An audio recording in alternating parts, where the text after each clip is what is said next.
Buenas tardes a todos, muchas gracias por su asistencia, por su respuesta a la convocatoria que han hecho en conjunto la Escuela de Biología y la Federación Costarricense de Pesca para analizar un tema desde luego de la mayor importancia, concretamente el ordenamiento pesquero y la captura de atún en Costa Rica, en el marco de un reciente decreto ejecutivo, al cual nos vamos a referir dentro de un momento. Me refiero al decreto 38329 de abril del presente año. Un decreto que está en consulta y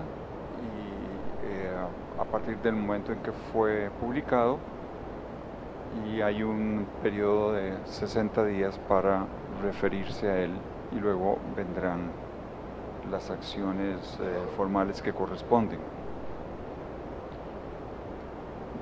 Es un placer presentar a los dos expositores de esta tarde, alumnos distinguidos de no voy a decir cuántos años atrás. Moisés Moog, biólogo pesquero por muchos años, más de 10. Asesor en política pesquera, ha trabajado con organizaciones internacionales y en representación de esas organizaciones ha participado en las actividades de la Comisión Interamericana de Atún Tropical, la CIAT.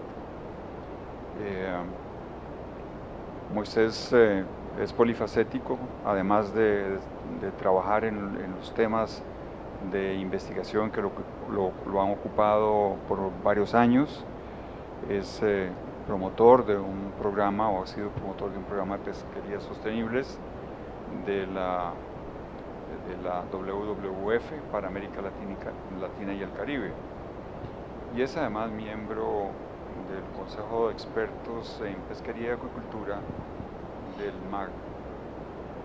Don Enrique Galler, igualmente estudiante distinguido de hace varios años, biólogo con experiencia en distintos aspectos de manejo de sistemas de organismos acuáticos. Ha trabajado en proyectos de impacto ambiental y desarrollo en varios países. Ha realizado además, dentro de esa personalidad polifacética, estudios en antropología y arquitectura, y ha sido consultor en distintos programas. Hoy día tiene una responsabilidad importante con la Federación Costarricense de Pesca, FECOP. No me he presentado adrede porque me pareció que era de cortesía presentar primero a los expositores. Mi nombre es Manuel María Murillo, biólogo, oceanógrafo, profesor de la Universidad de Costa Rica por varios años ya. Y durante esta etapa feliz, diría yo, de experiencia académica en la Universidad de Costa Rica, he tenido el placer de conocer muchos jóvenes estudiantes, de interactuar con ellos y verlos hoy desempeñando funciones del más alto nivel, tanto en el campo científico como en el campo de la práctica, con formación en el área, desde luego, que hemos tenido una gran afinidad, para llamarlo de alguna manera, diría, en el ámbito de las ciencias acuáticas, las ciencias marinas, la oceanografía y la limnología. Esta tarde vamos a tratar de aprovechar eficientemente el tiempo de que disponemos. El tema de ordenamiento pesquero y específicamente ordenamiento del recurso atún es un tema complicado, un tema en el que nuestro país ha tomado iniciativas desde hace muchos años, algunas de esas muy tímidas, otras un poco más formales. Sin embargo, yo quisiera decir desde ahora que el tema de ordenamiento pesquero en el país está muy distante de alcanzar el nivel de excelencia que se requiere en un país como Costa Rica. Y debo decir que en el caso de los recursos altamente migratorios, con mucho más razón, porque se requiere la coparticipación y la interacción con los países vecinos, con los países que tienen la dicha de disponer de una amplia zona económica exclusiva, de los países que han participado también, a veces tímidamente, a veces agresivamente, en las organizaciones internacionales que tienen que ver con el ordenamiento de esos recursos, pero que además a lo largo de los años han tenido una gran dificultad para encontrar puntos de coincidencia y para defender esos puntos de coincidencia. No debo dejar de decir, y esa es mi propia opinión, quizá vamos a discrepar una vez que escuchemos las exposiciones de esta tarde. Me parece que la posición de cada uno de los países ribereños a lo largo del Pacífico Oriental tropical debe estar fundamentada en un vasto conocimiento científico, con la participación de una diversidad de especialistas, no solamente en biología pesquera, en derecho ambiental y en derecho internacional. Esa tríada es fundamental para que un país pueda sostener una posición válida, una posición que le dé el respeto que requiere para cumplir con la responsabilidad de velar por la sostenibilidad de los recursos que están en esa zona económica exclusiva. Yo espero que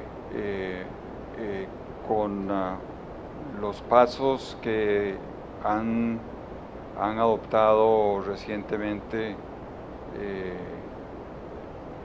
los gobiernos de Costa Rica, podamos llegar al punto de tener esa capacidad.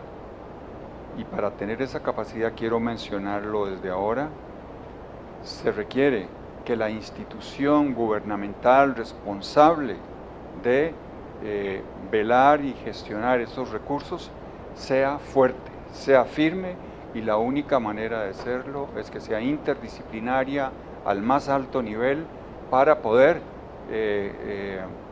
orientar y para entender los distintos escenarios de negociación que se dan, tanto al interior del país como a nivel internacional. Con esto quiero decir que es mi opinión personal que ni la Dirección de Pesca y Acuicultura en su momento, ni el Instituto Nacional de Pesca han logrado todavía, y eso es, digamos, es una opinión respetuosa, y estoy diciendo lo que yo considero que es la realidad, han logrado llegar a ese nivel de competencia que requiere un país como el nuestro. Y ahí estamos en deuda con el país y con todos los costarricenses. Para organizar esta presentación de esta tarde, vamos a proceder de la siguiente manera. Cada uno de los expositores va a disponer de 20 minutos para hacer su presentación. Luego vamos a abrir una sesión de preguntas y respuestas, y para ordenar esta parte que es muy importante, vamos a pedirles su colaboración como favor de preparar sus preguntas por escrito. Preparar sus preguntas por escrito de manera que tengamos frente a nosotros la posibilidad de unirlas por tema por jerarquía también, y además tener esos documentos a disposición para que, si agotado ese periodo de 30 minutos no pudieran los expositores abarcar los temas acerca de los cuales han sido cuestionados, ellos tengan esas preguntas a mano y puedan colgar sus respuestas en el web, en el sitio correspondiente. Y esto lo veríamos con el señor director de la Escuela de Biología, a quien he dejado de último, pero no por ello quiero dejar de hacerlo, a don Gustavo, a don Gustavo Gutiérrez, por esta iniciativa interesante y plausible, y por haberme puesto en este aprieto también, Gustavo. Muchas gracias. Muy bien. Concluida la etapa esta de 30 minutos para respuestas a sus preguntas, vamos a darle unos minutos a cada uno de los expositores para efectos de réplica. Yo he hablado con ellos de 3 minutos para esa réplica, pero conociéndolos yo creo que eso van a ser como 5 minutos para cada uno. Y desde luego que les pediría a ambos, a Moisés y a Enrique, tener a disposición de ustedes, y espero que esté en las presentaciones que estén acá en PowerPoint, su dirección electrónica, de manera que ustedes puedan comunicarse con ellos. Entonces, empezamos en este momento con la presentación de don Enrique Ramírez.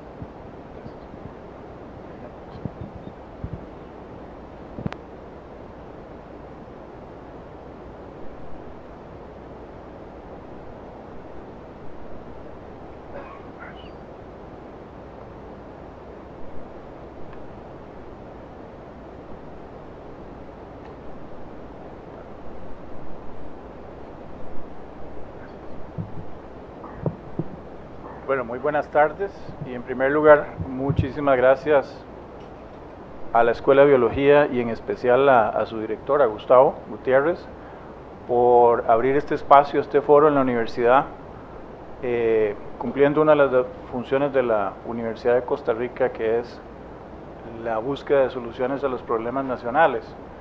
Muchísimas gracias a don Manuel por habernos acompañado, y nos dio un periodo muy corto, así es que voy a apurarme para que no falte nada. Los orígenes de este decreto se remontan a principios del año pasado, cuando el sector pesquero nacional se dirige a la Casa Presidencial a buscar una solución al problema pesquero, porque las capturas se han caído en un 50% y están en franca quiebra económica, viéndose obligados a salir más de 1.200 millas de la zona económica exclusiva a buscar capturas de especies de bajo nivel y en algunos casos especies de interés turístico que están afectando a otros sectores, como veremos en adelante. La respuesta de la Casa Presidencial es: tráigame una propuesta. Entonces el sector pesquero, en coordinación con la Federación Costarricense de Pesca, se pone a trabajar y ponemos a disposición 10 consultores, biólogos, ingenieros pesqueros, abogados, economistas, y logramos poner una propuesta que finalmente se le presenta a el Gobierno de la República y es presentada también en particular a los 2 vicepresidentes de la República, al ministro de la Presidencia, a la ministra y viceministra de Agricultura, a la Junta Directiva de Incopesca, presidente ejecutivo del Incopesca, secretaria técnica de la CONAMAR, comité científico de la CONAMAR, y llegamos al 29 de abril del año, no, perdón, antes de eso, el Gobierno de la República, a través del Ministerio de Agricultura, contrata a un consultor especializado, en este caso Moisés, para que revise otros 25 años de datos de la Comisión Interamericana del Atún Tropical. Nosotros ya habíamos analizado 10 años oficiales de datos de la Comisión Interamericana del Atún Tropical, que dicho sea de paso, por primera vez en la historia de la pesquería atunera de este país de los últimos 40 años se hace público al costarricense. Se desarrolla esta investigación de otros 25 años de datos de la CIAT y se sale con una propuesta alternativa que se revisa en diciembre, y el 29 de abril de este año se acuerda, después de varias reuniones y consenso con el Estado, la elaboración y la firma de un decreto ejecutivo que la presidenta Laura Chinchilla firma el 29 de abril del año en curso. De los datos analizados por la Federación Costarricense de Pesca del 2002 al 2011, que son datos oficiales de la CIAT, encontramos en resumen la siguiente situación de la pesquería de atún en Costa Rica, donde la gran totalidad de la zona económica exclusiva nuestra está siendo pescada por cerqueros internacionales que extraen el 90% del recurso atunero de este país. Se analizaron 16.600 lances y se estima una extracción promedio de atún de 25.000 toneladas, siendo de un 5 a un 11% de esa extracción con base en plantados que son ilegales en este país. El 85% de la captura de atún en este país se hace sobre delfines. Y uno de los impactos que tiene la pesca con plantados es la captura de atunes muy pequeños, por debajo de la etapa de madurez, que se estiman 1.7 millones de atunes de talla inferior a 2.5 kilos. Estos son datos de la CIAT. Además, se estima una captura incidental de otras 53 especies, especialmente en la zona costera, las primeras 60 millas, donde por las razones climáticas nuestras baja mucha basura, palos, etcétera, en la época lluviosa, en los ríos, que se acumulan en la zona costera y actúan como plantados naturales, con una gran aglomeración de fauna, especialmente fauna de tamaño reducido, con una afectación también especialmente a especies de interés turístico, a dorado, guajú, delfines, mantas y rayas en esta zona. Como dije anteriormente, la mayoría de las capturas se hacen sobre delfines y de un 5 a un 10% se hacen sobre plantados, que son ilegales en este país. Y si ya vemos o analizamos la situación de la pesquería comercial en este país con datos del Incopesca del 2000 al 2009, nos damos cuenta que los desembarcos de capturas comerciales han caído un 51%. Eso quiere decir que se pesca la mitad de lo que se pescaba hace 10 años.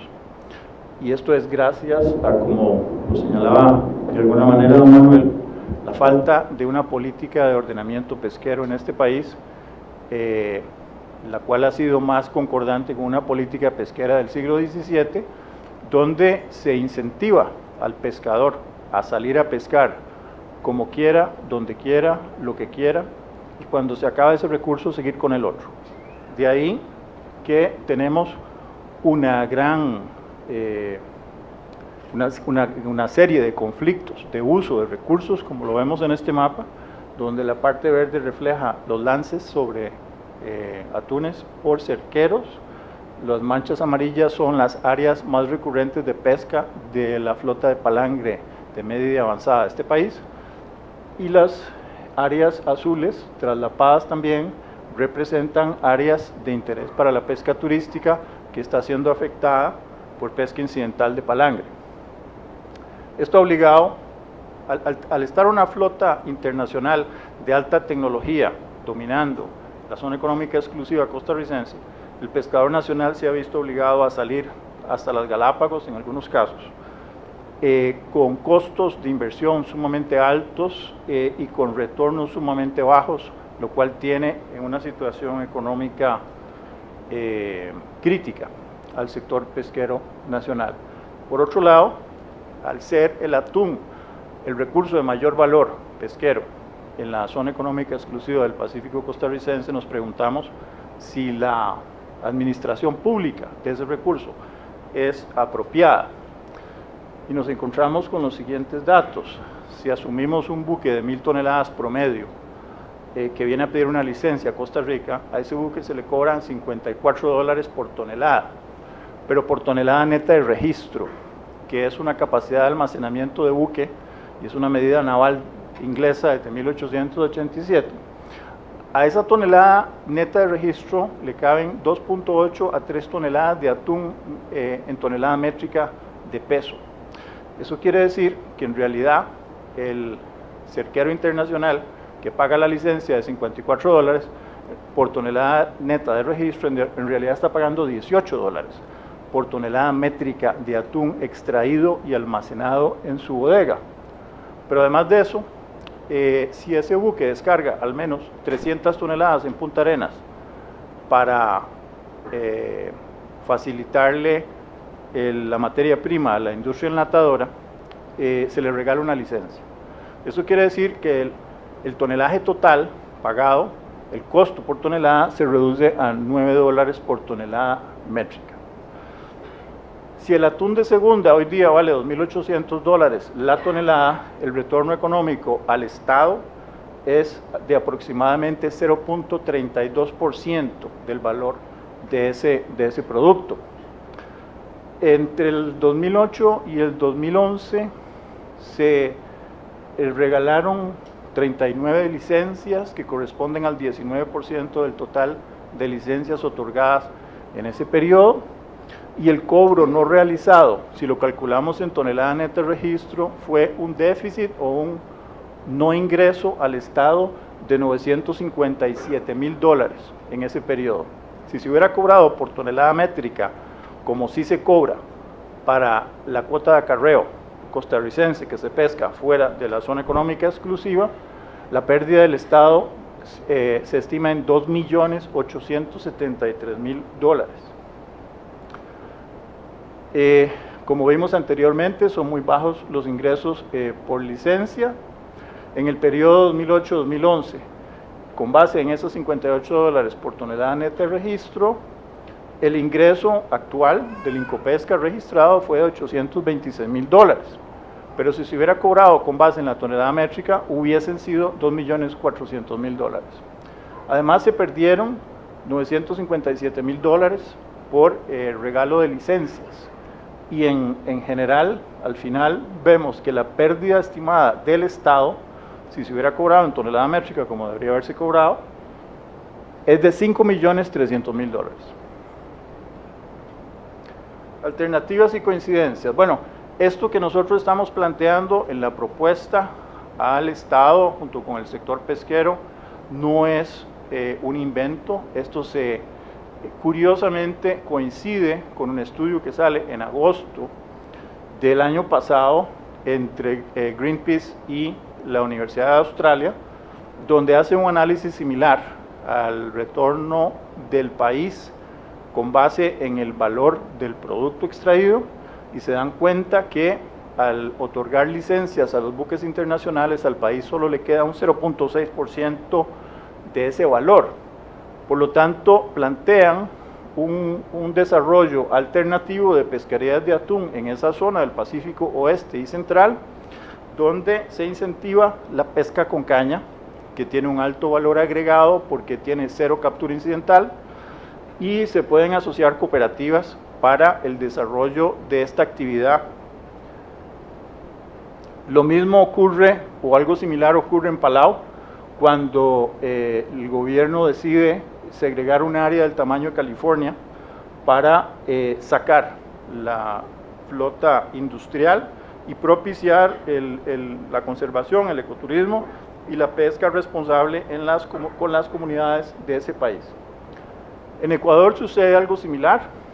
Tenemos una cooperativa de cañeros en Manta, en Ecuador, que tiene ya 6 embarcaciones y pescan atún con caña, con cero captura incidental y con un beneficio mejor distribuido a la población, que es 0.3% del valor de ese producto. En Costa Rica esto sucedía de esa manera en los años 50, se pescaba con caña en Punta Arenas, hay una estampilla que así lo refleja. Esto dejó de ser, digamos, eficiente cuando se inventa la pasteca hidráulica, que es capaz de jalar una red gigantesca de 200 metros de profundidad por 2 kilómetros de diámetro, que con un lance puede sacar hasta 300 toneladas de atún en 4 horas. La propuesta es una propuesta alternativa para el aprovechamiento democrático del recurso. Se presenta esa propuesta al Estado y la propuesta incluye el detalle y los términos de referencia que no pudieron ser incluidos en el decreto por razones legales. Hay una declaración voluntaria de principios de pesca responsable por el sector palangrero nacional que por primera vez en la historia se compromete en blanco y negro, si es que va a tener acceso a un porcentaje de ese atún, a cumplir con esos principios de pesca responsable. Se comprometen a establecer un programa de observadores a bordo, a desarrollar un plan de manejo y ordenamiento pesquero con ONGs y universidades. Se comprometen a instalar las balizas satelitales que no han instalado hasta la fecha y que tienen que instalar, así como el marcaje de boyas, a llevar bitácoras de registro y a participar en un programa de marcaje de investigación de la dinámica de población de atunes en la zona económica exclusiva nuestra, así como someterse a pruebas y análisis a lo largo de 6 años, que así lo plantea el decreto, para buscar artes de pesca selectivas que reduzcan o minimicen o eliminen la captura incidental que actualmente tiene el sector palangrero y que les permita capturar el atún, que es lo que en realidad a ellos les interesa, y no el pez vela o las tortugas o los tiburones que son de menor valor. La viabilidad legal ha tenido algunos cuestionamientos.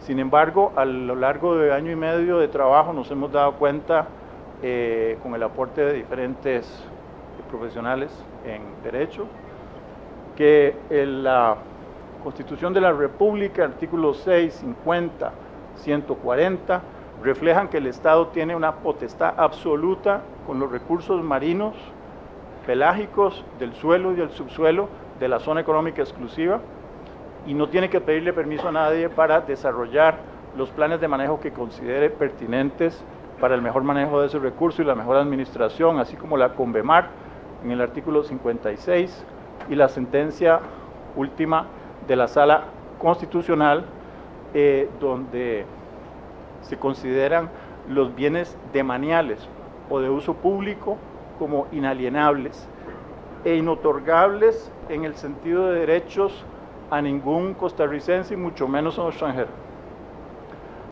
Se ha cuestionado mucho y se tiene cierta incertidumbre sobre el abastecimiento de la enlatadora, por lo que el decreto contempla una zona equivalente al 65% de la zona económica exclusiva del Pacífico costarricense, equivalente a 338.000 kilómetros cuadrados. Esos son 7 veces el tamaño territorial de Costa Rica, con una capacidad de extracción y de captura de atún de 14.000 toneladas, según datos de 35 años de la CIAT, para que la empresa enlatadora, que necesita de 9.000 a 10.000 toneladas al año, pueda abastecerse. Si esto, por alguna razón, no fuese suficiente, el decreto establece en su artículo 7 que los polígonos que vamos a ver ahora, que se adjudican exclusivamente a la pesca de nacionales sin red de cerco, se abrirían para que la empresa enlatadora no sufriera un desabastecimiento. Pero por otro lado, el atún es un commodity, es un producto en el mercado internacional que puede comprarse en Ecuador, en México, en Filipinas, en cualquier lado, a precios de mercado internacional. De hecho, el Ecuador, que es la quinta enlatadora más grande del mundo, importa 161.000 toneladas al año de atún, además de lo que pesca en su zona económica exclusiva. El área de los polígonos tampoco está cerrada con una malla, es un espacio abierto donde el atún entra y sale, lo cual no impide que los barcos cerqueros internacionales a los que se les otorgue una licencia de 60 días puedan capturar ese atún fuera de esos polígonos. En todo caso, el promedio de captura en la zona económica exclusiva es de 25.000 toneladas, pero el 51% de los desembarcos se da en Ecuador y no tiene sentido para abastecer a la enlatadora nacional que se permita la extracción de 25.000 y hasta 68.000 toneladas de atún en nuestra zona económica exclusiva, como se dio en el 99, cuando solo necesita 9.000 toneladas. Este es el resumen, el mapa que refleja el decreto del cual estamos conversando acá. La zona azul oscura es la zona que se le otorga con un 65%, 338.000 kilómetros cuadrados, a la flota internacional para que el Estado con licencia permita la pesca de atún con cerco, como se ha venido haciendo, para que abastezca la enlatadora únicamente. La zona 2, que es la morada alrededor de la isla del Coco, y la zona 1, que son 60 millas paralelas a la costa, son el 35% de la zona económica exclusiva, que se adjudican exclusivamente para la pesca de atún sin red de cerco por nacionales. Todo este decreto está contemplado y contextualizado en las políticas de la CONAMAR, así es que tampoco es un invento antojadizo que se nos ocurrió. Ya don Manuel me sacó la tarjeta roja y ya 2 minutos, pero ya terminamos. Nosotros creemos que este es un evento muy importante porque en realidad solo uniendo voluntades y conversando y entendiéndonos podemos llegar a acuerdos para impulsar este primer paso, que no pretende ser la solución para todos los problemas de la zona económica exclusiva, ni pretende ser la última palabra en el ordenamiento pesquero, pero sí es un paso importante porque recobra la soberanía del país por lo menos en un 35% y nos da la oportunidad de trabajar con un sector pesquero que está dispuesto a implementar medidas que hasta ahora no se han implementado. Muchas gracias.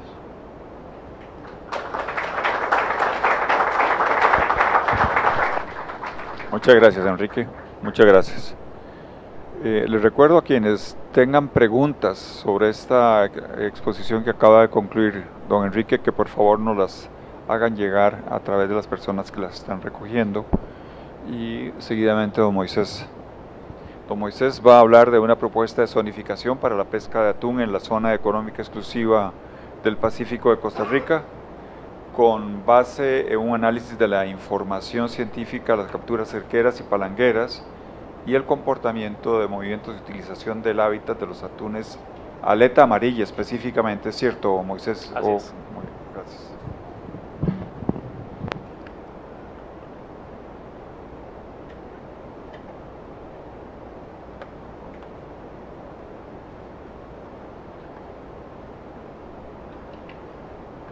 Muy buenas tardes y muchísimas gracias por invitarme a este foro, a la Escuela de Biología, doctor Gustavo Gutiérrez, don Manuel y mis profesores que los veo por aquí, doña Mirna y otros que están aquí. Es un placer volver aquí a estas aulas. Recuerdo cuando nos hacían sufrir aquí en esta misma aula de los 90. Bueno, hay dos partes de presentación. Voy a intentar ajustarme al tiempo. Ustedes van a ver una cantidad de slides que no voy a discutir porque está hecha, la presentación está hecha para la gente que debió tomar decisión y tenía un detalle necesario para que entendieran el comportamiento de la pesquería del atún en el Océano Pacífico Oriental y en Costa Rica. Primero, voy a proceder a repetir algunas de las imágenes. Esta es una imagen y si ustedes se fijan con cuidado, esa es una captura con caña, eso es una aleta amarilla y aquí al fondo está una costa, ¿verdad? Está muy cerca de la costa. Este tipo de, digamos, de fotografía ya no es posible verlo en estas épocas, ¿verdad? Quiere decir que el recurso estaba muy cerca de la costa y se pescaba con artes muy sencillos, ¿verdad? La pesquería nace por el colapso de la pesquería de pequeños pelágicos en California. Las enlatadoras de la costa oeste de los Estados Unidos empezaron a quebrar y a cerrar. Y entonces una de las enlatadoras decidió transformar sus procesos de empaque de enlatado de sardinas y anchoas a atún, y así es como empezó, y empezamos de esta manera. Atrajo una gran cantidad de pescadores portugueses, italianos, y empezó esta pesquería a desarrollarse. Para la época de 1950 la pesquería había llegado a las costas costarricenses, se abastecía de las anchoas, había una población grande de anchoa, Setengraulis mysticetus, si me corrijo doña Mirna, el nombre es correcto, y esta pesquería, digamos, abastecía este tipo de captura de atunes con caña. La pesquería fue evolucionando, ¿verdad? Los barcos que estaban diseñados para capturar pequeños pelágicos empezaron a usar para pescar atunes, ¿verdad? Y, digamos, se desarrolló a partir de allí en el resto del mundo. Esta es una pesquería mundial que se administra digamos, en común acuerdo por convenciones internacionales. Estas son las especies más importantes, al atún aleta amarilla. Esta es la distribución mundial. Esa es la distribución mundial de la especie, pero hay especies, hay poblaciones regionales, ¿verdad? Este es el otro, este es, digamos, el 60% de toda la captura del atún, que es el atún barrilete. Esta es su distribución mundial. Este es uno que va para el mercado de sashimi de mayor valor, mayor precio, ¿verdad? Es el atún patudo, y esta es su distribución. Este es la especie de atún más valiosa de todas. Nosotros tenemos muy pocos animales de estos en estas aguas. Es más hacia el norte y hacia el sur la distribución, como puede verse aquí. Este es el atún albacora, que es, digamos, unas poblaciones pequeñas en el norte y en el sur, y de vez en cuando se pueden ver algunas. Esta es la distribución. Esta es la forma en que se divide los océanos del mundo para administrar la pesquería del atún. Entonces, en el Océano Pacífico, en el oeste, está la Comisión del Oeste. En el este está la CIAT, la Comisión Interamericana de Atún Tropical, tiene 50 años, la segunda organización de manejo pesquero más antigua del mundo, fundada por Costa Rica y los Estados Unidos. Está la de atunes del Atlántico, la del Océano Índico, ¿verdad? Y aquí, dándole la vuelta, está la otra parte del Océano Pacífico Occidental. Esto ya ustedes muchos la conocen. Aquí tengo un colega que fue responsable de este mapa. Esta es la distribución, digamos, moderna de la forma en que el área de la convención se define, que es 90 norte, 90 sur y 150 oeste. Entonces esta es el área donde se toman decisiones de cómo se va a aprovechar el atún, incluyendo Costa Rica, es uno de los miembros. Estos son todos los miembros que toman las decisiones, ¿verdad? Están todos los países ribereños, como dijo don Manuel, ¿verdad? De Estados Unidos hasta Perú, Chile no está incluido, Bolivia está incluido, Venezuela está incluido, todos los países de aguas distantes, España, Francia, etcétera, y los nuevos que están arribando como miembros de la comisión, las Islas Cook, Kiribati, Canadá, Belice. Esta es la distribución total de la pesquería. Si estamos hablando de la pesquería de Costa Rica, esta es la parte a la que pertenece la pesquería atunera de Costa Rica. El rojo es lo que se pesca sobre delfines, el verde lo que se pesca sobre plantados, y el azul lo que se pesca muy costero o sobre cardúmenes que no están asociados, digamos, a delfines o a objetos flotantes artificiales. Esta es la evolución de la pesca con sobreplantados, que es la que domina el 60% de la producción atunera mundial. Costa Rica está prohibida por Incopesca desde el año 2001.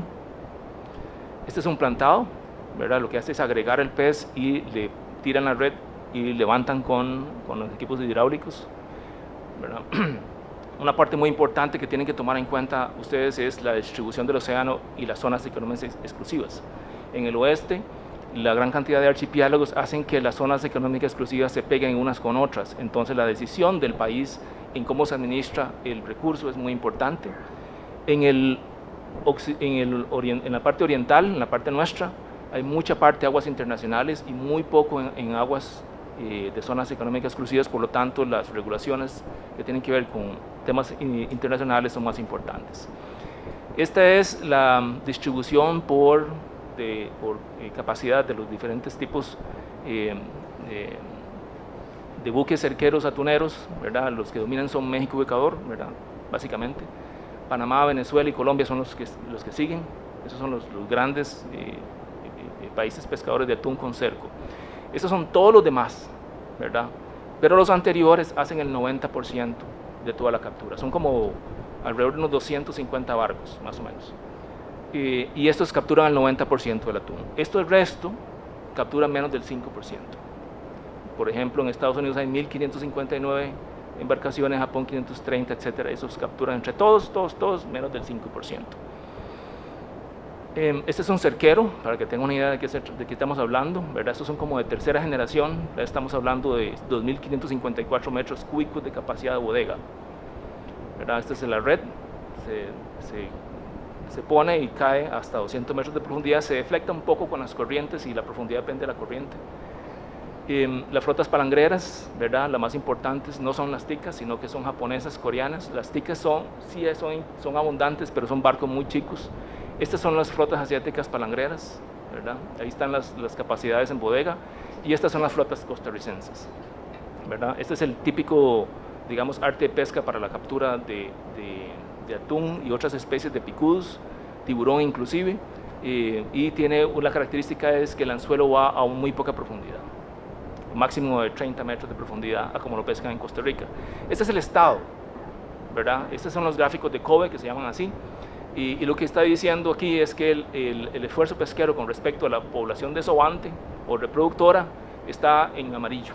Digamos, estamos muy cerca de condiciones peligrosas, ¿verdad? Pero cuando se compara con el tamaño del stock, estamos un poquito mejor. Esa es la condición del stock. Y ese es el peligro más grande del manejo, que es como van creciendo el número de barcos cerqueros, como ha venido evolucionando la capacidad cerquera en el Océano Pacífico Oriental hasta 2013. Inmediatamente voy a pasar entonces al encargo que me hiciera el gobierno de Costa Rica. A ver, muy bien. Disculpen, yo soy usuario Mac, entonces estoy un poquito desorientado aquí. Esta es toda la producción pesquera que se registra como capturada en aguas costarricenses, que no se registra necesariamente en la CIAT. De lo que se captura en total en Costa Rica, esta es todo lo que es costero, ¿verdad? Todas las flotas costeras nacionales, incluyendo las palangreras que que pescan en aguas costarricenses y fuera de aguas costarricenses. Estos son los volúmenes, ¿verdad?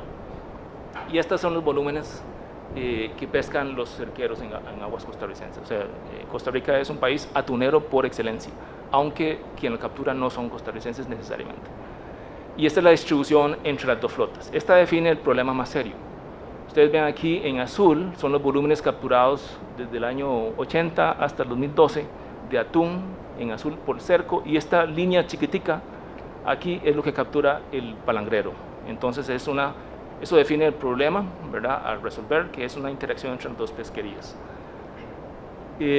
Lo que me plantearon es buscar en la evidencia que tiene acumulada la CIAT y otras fuentes si hay algún sustento para un ordenamiento pesquero, y con eso tratar de mirar algún tipo de zonificación. Eso fue la instrucción que recibí. Los resultados son, como están aquí, como se pesca en Costa Rica del año 80 al año 2012, estamos hablando de 32 años de datos, son 42.000 lances más o menos, atuneros cerqueros en todo el registro. Y en azul son las actividades de lances hechos por flotas mayores de 363 toneladas métricas, que corresponden como a 335 o 445 metros cúbicos de capacidad. Son buques grandes que pescan, digamos, básicamente estos pescan sobre el fin, son clase 6, ¿verdad? Pero hay buques más chicos que han venido pescando históricamente, inclusive en el año más reciente que tengo en la base de datos, en el 2012 hay buques muy chiquitos, ¿verdad?, pescando. Estos son los resultados de cuántos lances se hacen. Más reciente, tal vez lo que le interesa a ustedes, es el 2012, ¿verdad? Estamos como en 1.551 lances cerqueros atuneros en aguas costarricenses. Todo esto es aguas costarricenses, ¿verdad? Estos son los porcentajes. Sobre delfines está como el 70% de los lances en todo el periodo. Sobre plantados, 3.62. Sobre objetos flotantes, donde el observador a bordo no pudo diferenciar si era un plantado natural un objeto natural flotante o un plantado, son el 11%, y los pesca no asociada, que no se pescó sobre ninguna de estas cosas, es 12%, y el sobre objeto flotante natural es el 3%. Estas son las especies que se capturan. La más importante, aleta amarilla, y se captura sobre delfines, ¿verdad? Y aquí está, digamos, la total en verde, y en la celeste aquí abajo está el comportamiento de los lances, digamos, sobre delfines, ¿verdad? Aquí los demás tipos de lances aquí abajo. Todavía hay en la roja, digamos, alguna actividad de pesca sobre plantados en aguas costarricenses. Las capturas de atún, lo más importante, son aleta amarilla y, dependiendo de los años, algo de barrilete. Muy importante porque en años recientes el precio es muy parecido, ¿verdad? Digamos, económicamente es más o menos del mismo valor por tonelada. Las tendencias. Estas son los resumidos en un gráfico de box plot, que llaman cajas de distribución. Cómo están los 42.000 lances distribuidos por años. Si se acuerdan, más o menos, la caja representa el 50%, la cola inferior el 22%, la cola superior 22.5%, y estos son los datos extremos, ¿verdad? Entonces, como se lee esto, es que la mayor parte de los lances, por ahí el 75% de los lances, incluyen hasta, desde cero, digamos, hay lances que no tienen nada, hasta 25.000 toneladas, perdón, 25 toneladas. A partir de allí, un lance puede tener, digamos, hasta 213 toneladas, un solo lance de pesca, o sea, cada vez que encierran una cantidad de pescado. Este es el comportamiento de las capturas que se han hecho, ¿verdad? Desde 2000 hasta el 2012 parecía que hay una caída, pero si se le agregan el resto de los años, ese es el comportamiento, ¿verdad? Entonces, digamos, ¿cómo se explica esto? Básicamente, si lo graficamos encima, el comportamiento de las capturas totales en todo el Pacífico Oriental sigue o refleja lo que se captura en Costa Rica, que es lo que se captura en el Océano Pacífico Oriental, lo cual es un hallazgo interesantísimo. Y eso responde a los periodos de reclutamiento que se han experimentado a través de los años, ¿verdad? Aquí están los gráficos de la tasa de reclutamiento y los diferentes momentos que han habido y cómo se refleja esto en la biomasa, y eso explica por qué es que digamos, el comportamiento en aguas costarricenses y en el OPO también. Estas son en todo el OPO, todas las diferentes pesquerías que funcionan. Esta de aquí arriba explica la de palangre, pero el resto, 95%, las extracciones de biomasa son de cerqueros. Y esas son las edades a las que se capturan más, principalmente de mediana edad y gran edad. Ok, para ver el tema de los palangreros, estas son las capturas palangreras. Aquí no estamos hablando de los cerqueros, estos son los datos de Incopesca. Hay un dato que no está, ¿verdad? No están los datos en Incopesca. Y ya lo vieron ustedes, este es la proporción de palangre con cerco, ¿verdad? Se combinó esta información con una información que dieron los palangreros en un programa del WWF que duró como unos 8 años, de observadores a bordo de embarcaciones palangreras, y estos son los resultados. Los pescadores palangreros están capturando, los ticos están capturando atún aleta amarilla con esta selectividad. Entonces, básicamente están digamos, apuntándole como objetivo animales grandes, que están entre 100 y 160 centímetros. Y eso corresponde a animales entre 24 y 106 kilogramos. Si vemos lo que conocemos de la reproducción, están por arriba de las tallas de 50% de madurez. Estos animales ya se han reproducido. El anterior eran las hembras y estos son los machos. Los machos se reproducen a una talla un poquitico más pequeña. Y estas son las capturas por talla de los cerqueros. Entonces los cerqueros tienen una distribución bastante más grande de animales menores digamos, de 30 centímetros hasta 180 centímetros. Y esta es la zona de interacción entre las dos pesquerías. Como ustedes vieron, están entre animales de 160 y 160 de 100 y 160 centímetros de longitud, de talla. Entonces esta es la zona de conflicto. ¿Cómo se mira eso, digamos, respecto de... Vamos a saltarnos todo esto que es, digamos, un poco repetitivo. Vamos a ver la tendencia general.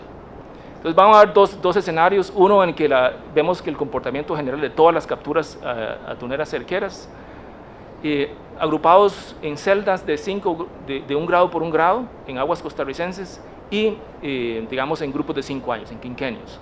Entonces aquí tenemos el más reciente, 2008-2012, los círculos más grandes es un ámbito de capturas más grandes, por ejemplo, de 30 a 96 toneladas, y el más chiquito de 0, nada, a 7.30 toneladas, 7.30 toneladas.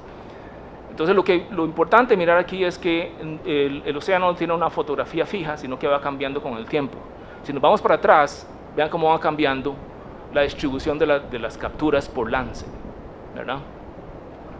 Entonces ahí van del 93, 97, 88, 92, 83, 87, 78, 82. Con las tendencias, digamos, ya más fino para verlas por separado por atunes grandes, medianos y pequeños, este es el resultado. Se pusieron solamente los años donde hay 100% de cobertura de observador para mejorar la calidad de los datos. Este es el año más reciente, captura por lance. Vean cómo va cambiando, 5 años atrás, 2003, 2007, 98, 2002, 93, 97. Los medianos, los grandes son arriba, como los define la CIAT, arriba de 14 kilogramos. Los medianos entre 2,5 y 14 kilogramos. Y los pequeños por debajo de 2,5 kilogramos.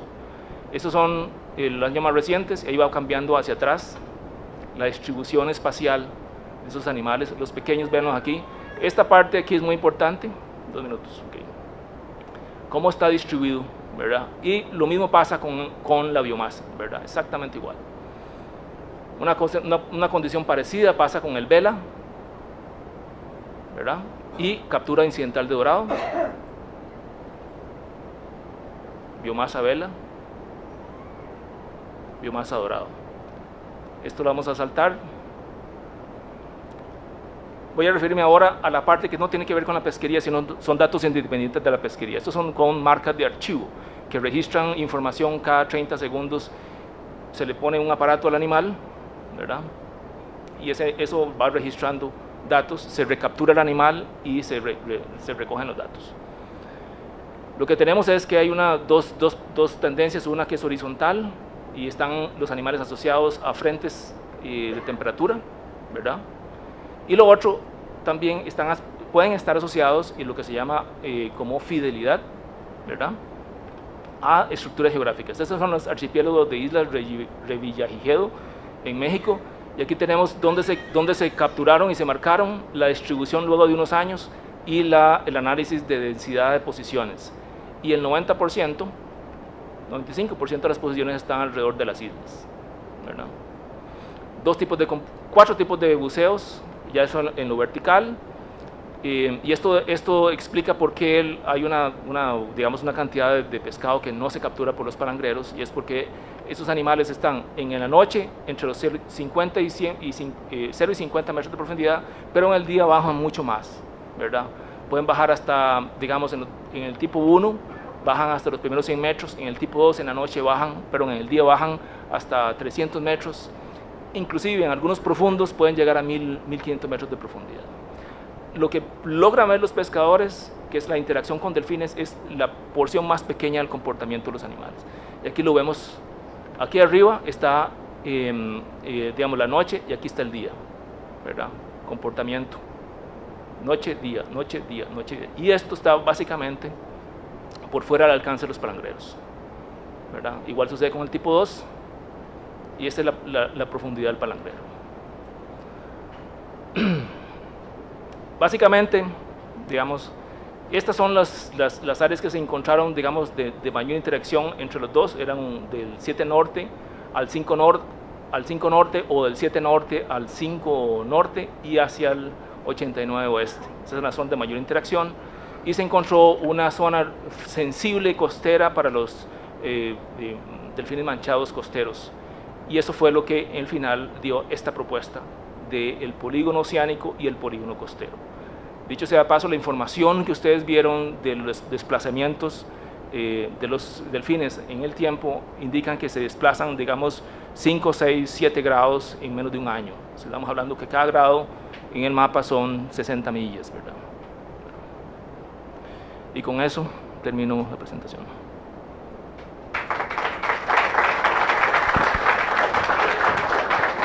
Muchas gracias, Moisés. ¿Nos acompañas, por favor?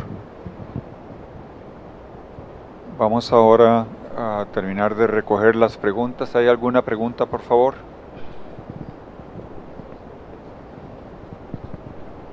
hemos hecho una distribución de esas preguntas, algunas de ellas desde luego podrían ser respondidas por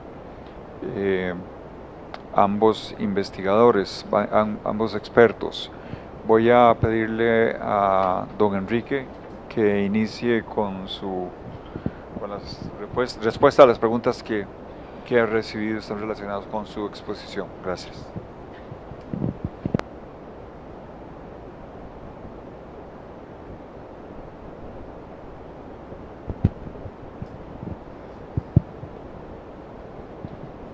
Vamos a tratar de dar respuesta a todas las preguntas. Hay una que dice qué relación o aporte puede haber entre la implementación del decreto y la pesca responsable de otras especies como tortugas y tiburones. Bueno, el decreto por razones legales no permite detallar términos de referencia o referirse a un documento específico de términos de referencia para plan de manejo pesquero, observadores a bordo, implementación de artes de pesca selectiva, etcétera. Pero eso está aquí en esta propuesta, que fue la que se le entregó al gobierno, donde se detallan los términos de referencia para el cumplimiento de esos criterios.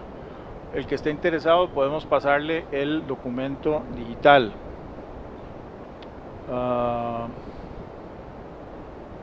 ¿Cómo se pretende dar vigilancia al polígono y de dónde saldrían los fondos económicos para financiar los sistemas de vigilancia?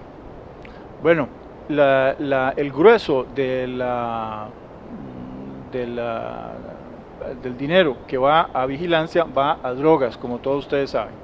Sin embargo, está en proceso la implementación de radares a todo lo largo de la costa pacífica, precisamente para detectar barcos que están en situaciones inusuales. El decreto contempla la implementación de balizas satelitales para el sector palangrero nacional y nosotros estamos trabajando en un convenio con guardacostas, Tribunal Ambiental Administrativo y eventualmente el Incopesca para sacar el monitoreo de buques con balizas satelitales al Tribunal Ambiental para que tenga y a guardacostas para que tenga una mayor injerencia en la aplicación de la ley. Vamos a ver. Los lances registrados, además de estar relacionados con delfines en esas áreas, están relacionados con la alimentación de la Donald, de la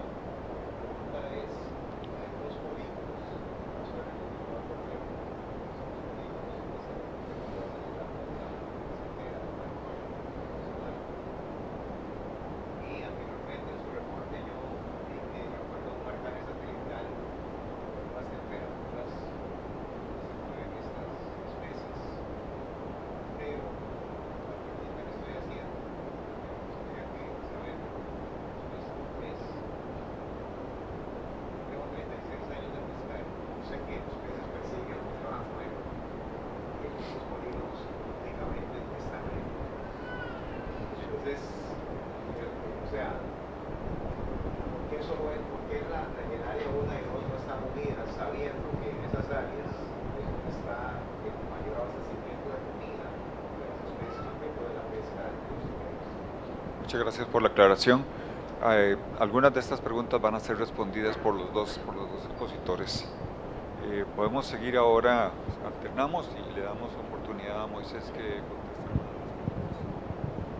conteste. Sí, bueno, ahí la pregunta es muy importante, es compleja la respuesta, digamos, de la manera más simple es que los polígonos lo que hacen es básicamente separar las mortalidades que sufren los atunes por parte de los cerqueros y por parte de los palangreros.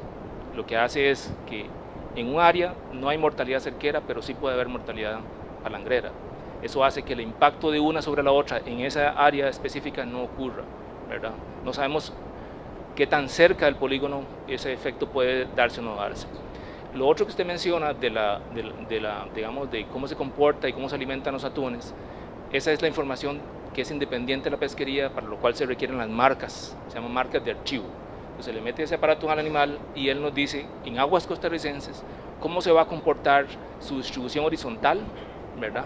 No solamente en aguas costarricenses, sino cuánto va a salir de las aguas costarricenses, sino también cómo se va a comportar de arriba hacia abajo. Lo que nos dice es que lo que logramos ver desde arriba, visualmente, los helicópteros de los cerqueros o los palangreros cuando ven actividad de las aves, es solamente una fracción de todo el comportamiento del animal, que básicamente está en el día sumergido, inclusive puede llegar hasta 1500 metros de profundidad, lo que hace que no se mire. ¿Qué es lo que hace ese animal?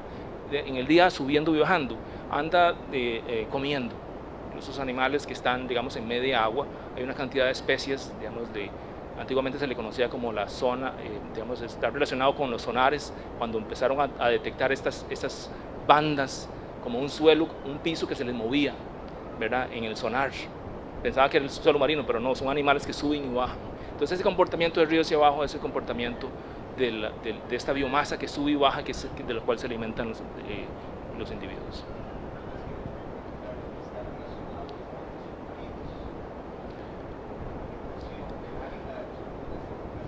Eso podría ser, pero no lo vamos a saber hasta que no se hagan los experimentos con marcas de archivo. Podría ser, ¿verdad? Okay. Bueno, voy a pasar a hablar dice, ¿de dónde vienen los datos de distribución de delfines manchados? Todos los datos que se presentaron aquí, especialmente los datos que vienen de cerco, de atún de cerco, vienen de la Comisión Interamericana de Atún Tropical. El gobierno obtuvo un permiso para que yo estuviera en La Joya, en California, por un espacio de 2 semanas, revisando con los científicos de la ciudad todas las bases de datos. Ellos me entregaron las bases de datos para analizarlas, y son lo que ustedes vieron aquí, incluyendo los datos de los delfines manchados. Habla una persona de que es importante el ordenamiento, pero que, digamos, lo que al final puede estar ocurriendo es un conflicto entre 2 sectores, se ponen a pelear 2 sectores. En general, siempre van a haber conflictos por el uso de un recurso entre diferentes sectores. Lo importante es que el Estado tome una postura de cómo asigna, cómo logra reducir el conflicto y sin que haya una pérdida sustantiva para ninguno de los participantes en la pesquería, y además se ordena la pesquería. Digamos, aquí estamos hablando de un problema de interacción entre 2 flotas, una extranjera y una nacional. La extranjera abastece una industria y la nacional abastece a un mercado distinto, pero genera un conflicto, ¿verdad? Entonces, digamos, lo importante es que el Estado costarricense asuma una postura de cómo va a distribuir, digamos, equitativamente, para que, digamos, los pescadores nacionales eviten tener ese impacto de las capturas cerqueras que remueven el 90% de la biomasa del Océano Pacífico Oriental, y en aguas costarricenses tengan una mejor chance. Luego hay por lo menos 2 o 3 que hablan del programa Observadores y el costo y lo difícil que es. Y esto es cierto. A mí me tocó con otros compañeros, otro colega aquí de la escuela, Álvaro Segura, y una compañera española, Sandra Andraca, y otros colegas en otros países, llevar un programa Observadores que funcionó como 8 años, y fue muy difícil, es cierto, pero sí se puede, sí es posible hacerlo, pero se requiere que la capacidad del manejo del programa Observadores sea construida al interior de la autoridad y tenga, como mencionó al principio don Manuel, un apoyo muy fuerte del sector académico. Aquí, digamos, esto no puede ser nada más como cumplir un requisito de que tenemos un observador a bordo y se van los datos y luego se presentan los datos en una pantalla, sino que tiene que haber investigación que verifique que las medidas de ordenamiento están resultando efectivas o no, ¿verdad? Y tomar las decisiones. Y eso requiere que haya investigación, y como el primer expositor dijo más temprano, esta información se maneja escasamente en Costa Rica, y ya es hora que empecemos a manejarla mejor.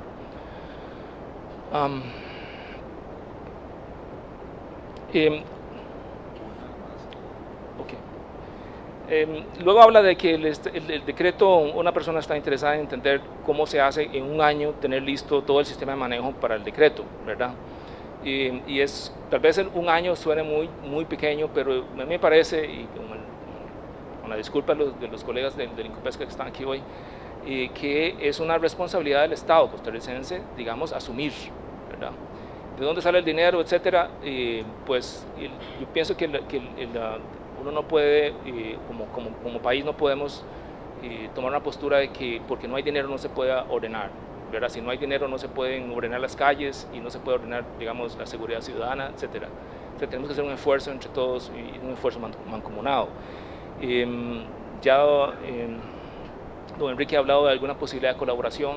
Yo estoy seguro aquí que la Universidad de Costa Rica, el Centro de Cuestiones Marinas y otras universidades estarían interesados en apoyar, ¿verdad? Y yo creo que entre todos haciendo un esfuerzo sí se puede ordenar.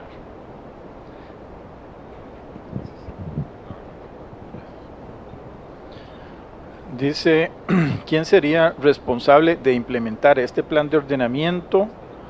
Y si existen lineamientos y un plan de control y vigilancia. Bueno, obviamente el encargado por ley de implementar este plan de ordenamiento es el Incopesca.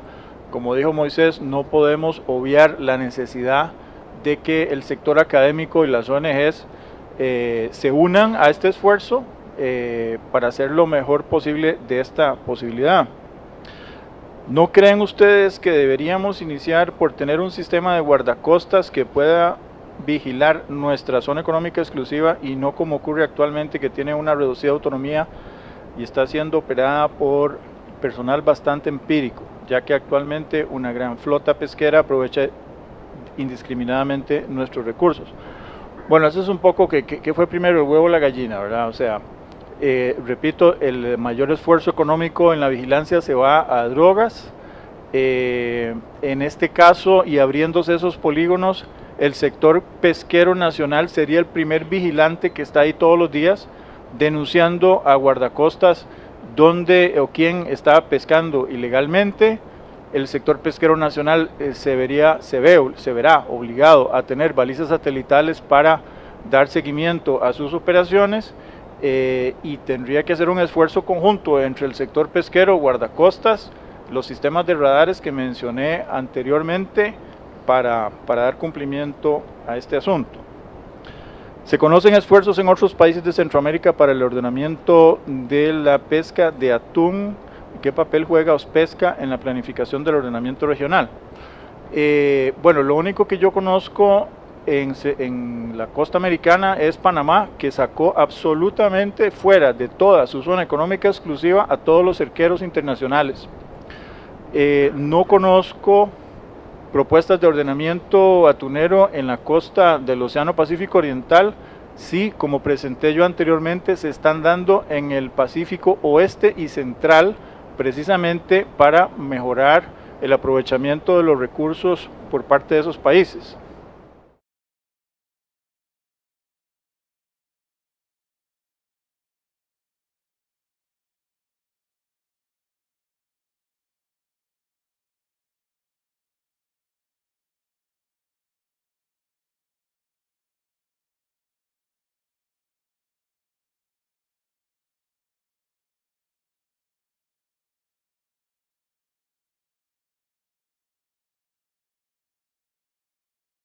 Buenas tardes a todos, muchas gracias por su asistencia, por su respuesta a la convocatoria que han hecho en conjunto la Escuela de Biología y la Federación Costarricense de Pesca para analizar un tema, desde luego, de la mayor importancia,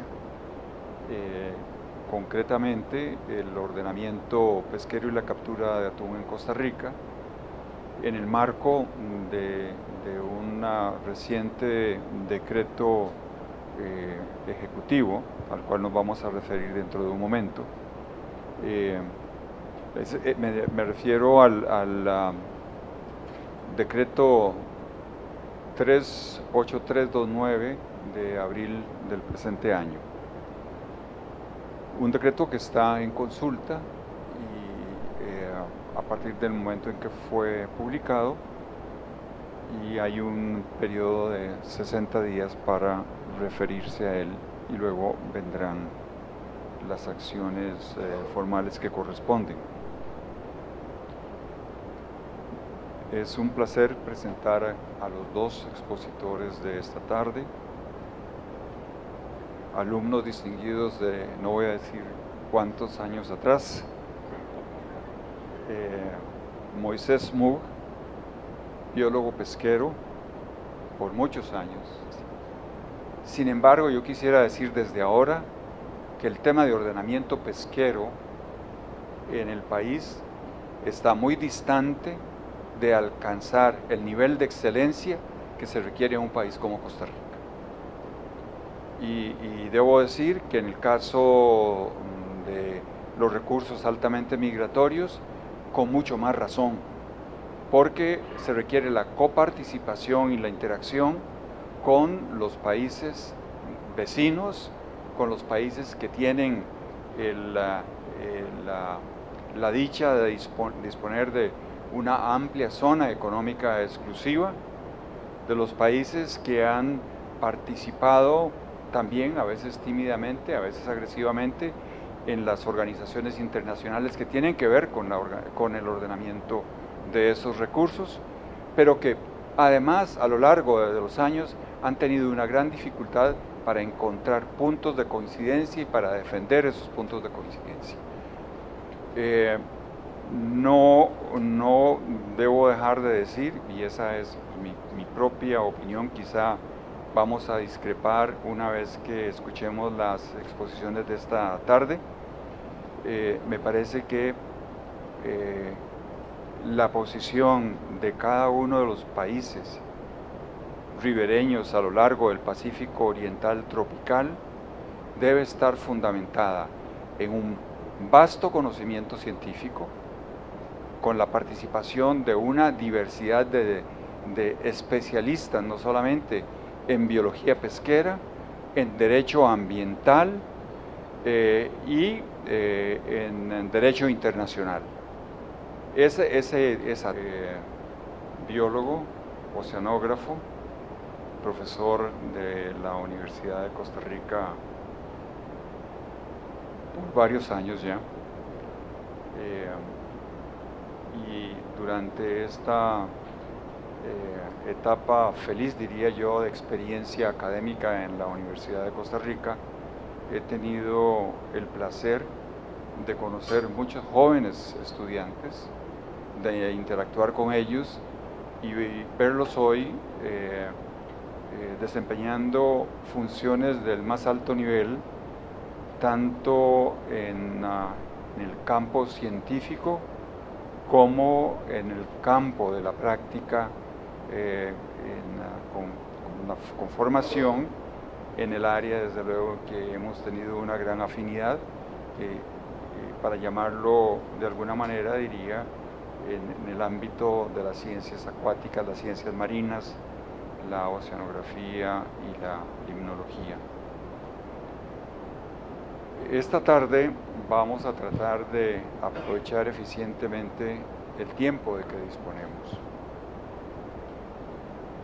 El tema de ordenamiento pesquero y específicamente ordenamiento del recurso atún es un tema